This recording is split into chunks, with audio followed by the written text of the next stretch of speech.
legacy traders, it's Tim with Option Legacy, helping you build a legacy through trading. So I've got Jesse here, and we're doing our Friday market recap because it's Friday. So Jesse, how's it going?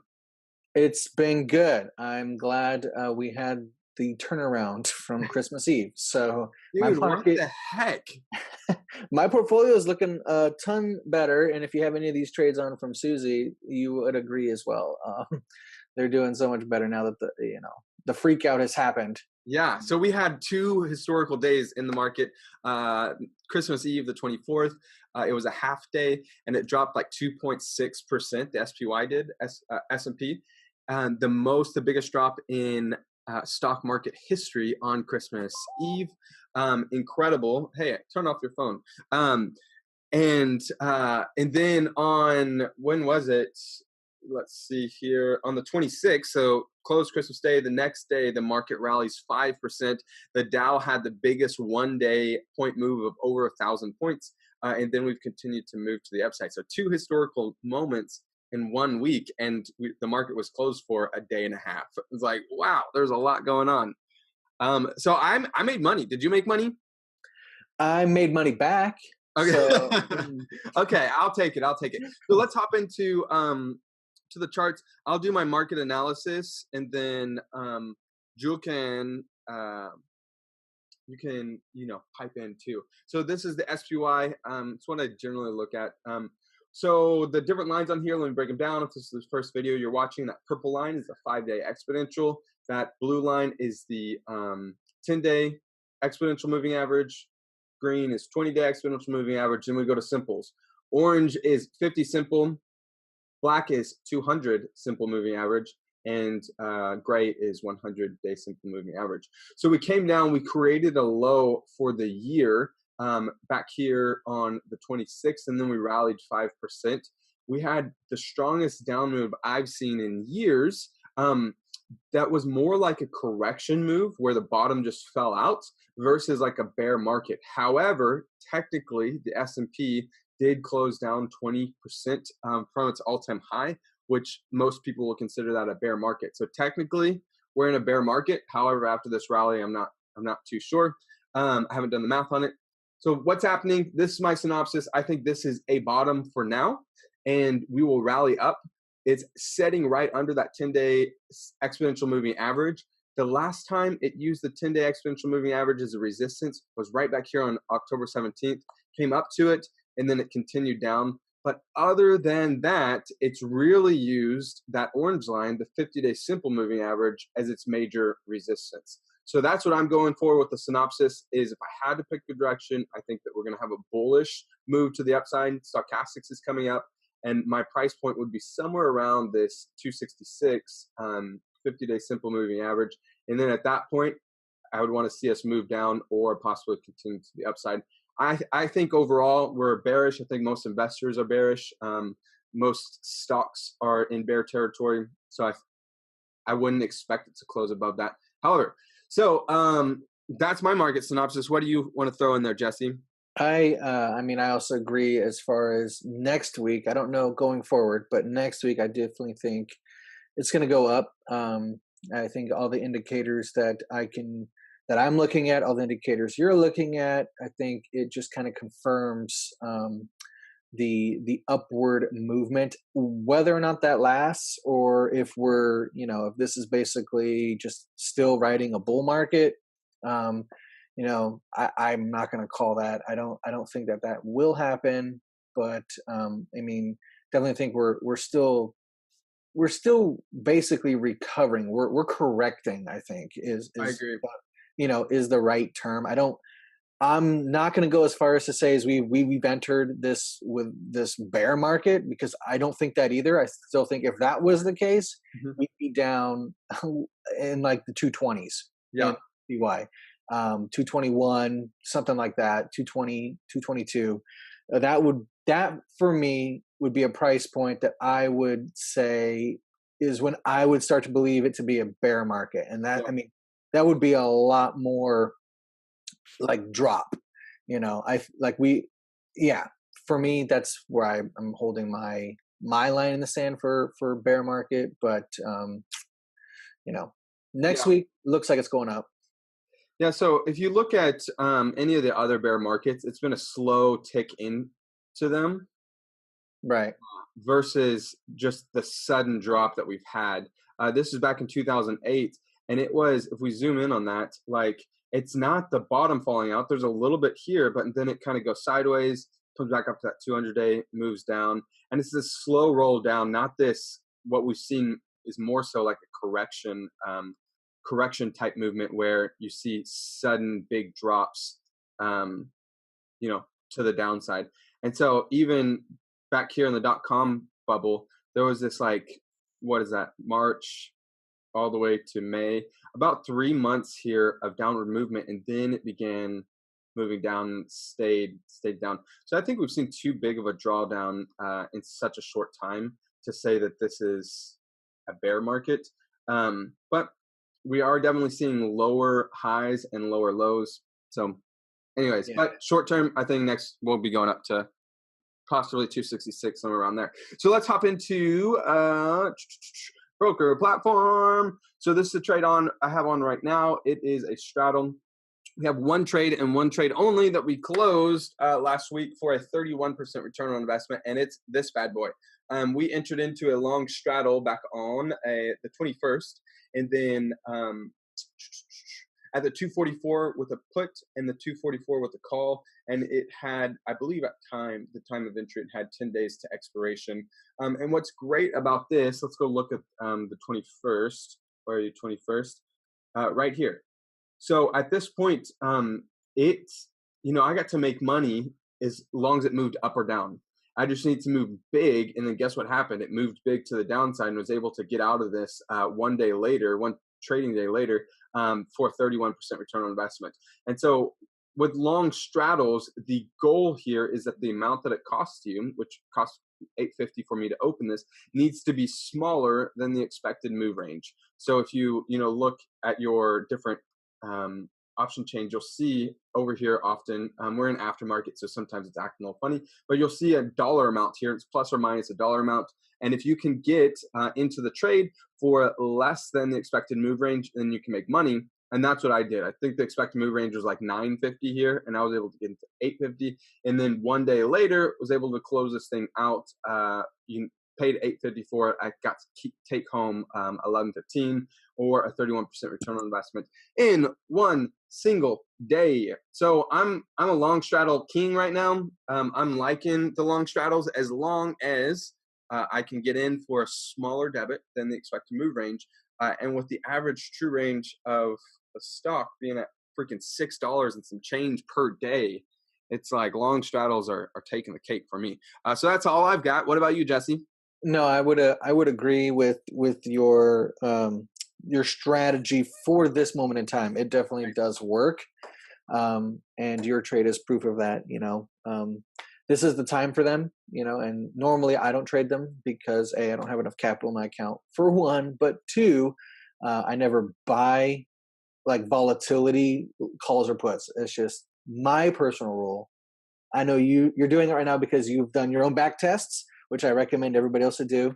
But yeah, they're working. So I can't fault you there. Do it. As long as it works, do it. Yeah. If it stops working, don't continue doing it. Right. So, And that's what's cool about knowing different strategies, when to put them on in different market types. It's kind of like building a house. You can't build a house with just a hammer.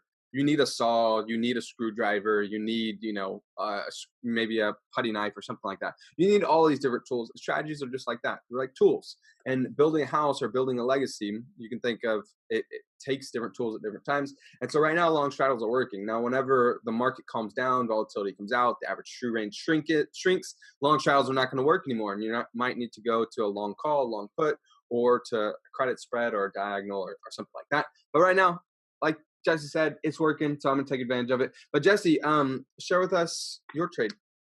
So I closed out. I did this XLU guy. Yeah. I closed today XLU. So let's do. Let me just get this guy up. 7 days. There we go. So this was a call diagonal in XLU. And this guy I entered in on the 21st. So right here. And it was basically, um, I anticipated a downward move. I did not anticipate I did not anticipate Christmas Eve. Yeah, So, I mean, I wanted it to go down slightly, which was the plan, and then it just crushed. It just basically fell through the bottom. Like it just went, the bottom fell out. And so I mean, at this point, it was just kind of like, well, it lost. It literally was $180 something loser when I was looking at it incredible. back. Yeah, which was really depressing to put something on And how and much then did it cost you to get into it? So percentage wise? so this was 286. Wow. So basically a 50, 60% loss at one point. Yeah, it was a 60% loss on Christmas Eve. And so I mean it makes me feel bad because hey, I'm trying to find good trades for Suzy Trade Alert subscribers, but also grow my account a little bit with risky list trades. So like less risky trades. So I'm trying to find something that is going to profit all of us and help us grow and learn. But I mean, nobody can anticipate the future. I mean, if I knew it was going to go down based on the trend, but not that far. Like the velocity and aggressiveness that it went down on just a short half day was mind blowing. And there was no recovery, and I'm not gonna panic and close. So I basically let this trade go. And when I saw the day after Christmas kind of go up, I was like, okay, there's still time for this thing to move up. And so today I literally closed right around when this thing was trading about 53.20. And so I was able to close out of this guy for less of a loss. So I took a $32 loss on this guy, Yep. closing out at 254. And I mean, I'm happy that it's better than a panic close at $180 Yeah. loss. Yeah. So, I mean, I'm happy in that sense. I'm not happy to lose money, but I'm glad it was only 32 bucks and not, um, something Yeah. more, It's basically a 12% drawdown on the position. So on a position, right? Which compared to is 60, literally you did like 1/6 the damage. You know what I mean? If you want to, exactly, there you exactly. go. And wait, cool too on sticking to your plan, sticking to your guns, and waiting it out, not panicking, not reacting, but rather responding. I mean, that's a skill and a trait that, as you know, takes time. Just takes Yeah, time, months and years to learn how to do. But it pays off. It pays off. The three P's is have a plan, have perspective, and then have patience. yeah, And you executed on those things, and it worked out. yeah. And I publicize my plan, so it's hard to move away from it. So everybody who gets the alerts and the emails and all my rationale, my plan Yeah. is to hold this thing until expiration Friday, until or if I make money in the process, then I'll close it out. But if I'm still down on the trade, I'm going to hold it until expiration. Yeah. I did want to mention one strategy. If you didn't close it today, if you didn't close it today, your short option, the $54 strike short option. Let me go back into it just so that I can show you, because maybe somebody didn't get the alert and close it. So this 54 option closed out of the money, which means you made full max profit on that short call that we sold. Yeah. You're going to be left on Monday. You're going to be left. It's going to be a half day again, but on Monday you're going to be left with that long option. If XLU closes up higher on Monday, you could potentially sell out that long option for a profit, making you more money. So you could technically be, it could make $32 on that, on just closing it on Monday. So if you see this and you want to do that, that is an opportunity. That is one strategy I was going to employ, but I didn't want to trick anybody or confuse anybody out there, because Yeah. my word is I'm going to close it on Friday on expiration. So that's what I did. Took a Cool. little bit of loss, but not bad. Okay. Okay, well, hey, this is where we cut the video, so it's short and sweet. We have another half day coming. We're going to go in after we cut here to our Suzy Trade Alerts rationale. where the open trades that we have on in our portfolio, we'll break them down and share our plan with anyone who's subscribed.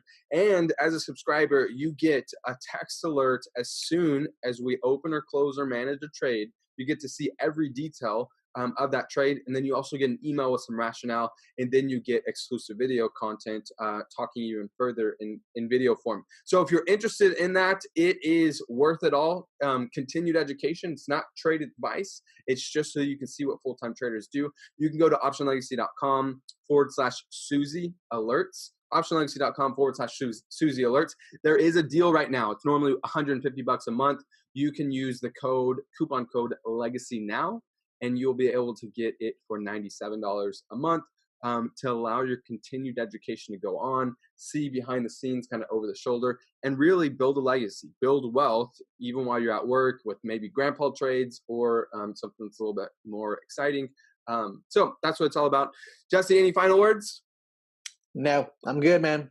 Nope. Happy Okay, holidays, guys, happy everybody. New Year's. Merry belated Christmas. Go Cowboys, NFC East champions. We'll cut here and go to our Suzy Trade Alerts. Peace. All right, guys, we're back. Suzy subscribers, thanks for being a subscriber. We love you. Let's build a legacy. So let's hop into Suzy Trade Alerts and look at the rationale. So hey, here's the current position that we have on in SPY. It's a 10 days to expiration. Again, another long straddle. It moved actually pretty significantly. I have quite a few contracts on here. It moved at one point. It was up like $500. So 500 divided by 8, it was up $62 per contract. Now it's, it's up $7 per contract. So, but this is okay. Our overall delta is pretty darn near neutral, or collectively. So our overall collective delta is,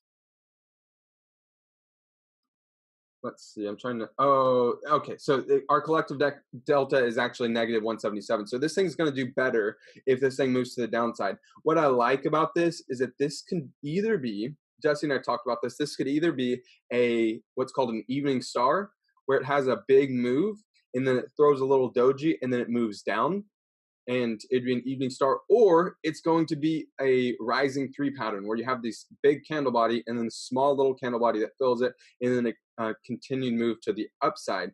I lean more towards the continued move to the upside, but all we really need is this position to move for us. So it's got a negative in big in one direction. So it's got 10 days to expiration, and we just need it to move significantly. $6, $7, $8 should do this thing good. And then once we see a good move, maybe around a 15 to +% return on investment, then at that point we'll look to exit.